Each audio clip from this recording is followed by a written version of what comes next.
বলা হয়েছে কাজটা খুব একটা সহজ না, তবু চেষ্টা করছি।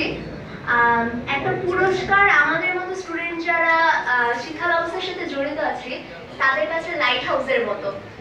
একটা বড় সমুদ্রে উথাল পাথাল ঢেউয়ের মধ্যে একটা লাইট হাউসের লাইট যেমন মানুষকে পথ প্রদর্শন করে, সামনে এগিয়ে যাওয়ার জন্য প্রেরণা দেয়, ঠিক তেমনি একটা পুরস্কার আমাদেরকে প্রেরণা দেয় সামনে এগিয়ে যাওয়ার জন্য।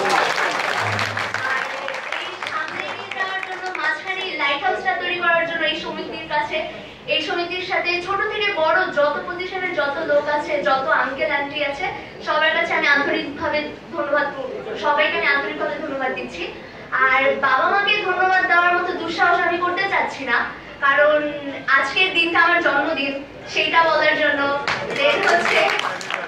তারপরে আমি বিটিভিতে ডিবেটে চ্যাম্পিয়ন হই, কিংবা আমি হচ্ছে আবৃত্তি, উপস্থিত বক্তৃতা, অভিনয়, গান, শিল্পের প্রত্যেকটি সমানে পা দেওয়ার জন্য যদি কোনো মানুষ পাশে থাকে তারা হচ্ছেন আমার বাবা মা। তাই তাদের থ্যাংক ইউ বলার মতো দুঃসাহস আমি করবো না। আর একজন মানুষকে থ্যাংক ইউ দিব যে সবসময় পাশে ছিলেন এবং বলেছেন সামনে এগিয়ে যাও, যা সমস্যাই হোক পাশে আছি, থাকবো। তিনি আমার দাদি। আর দাদিকে অসংখ্য অসংখ্য ধন্যবাদ সবসময় পাশে থাকার জন্য, আমার ছত্র ছায়া হওয়ার জন্য। আর ধন্যবাদ আপনাদের সবাইকে আজকে এই ক্ষুদ্র মানুষকে কিছু একটা বলার সুযোগ দেওয়ার জন্য, অনুভূতি ব্যক্ত করার সুযোগ দেওয়ার জন্য। ধন্যবাদ সবাই।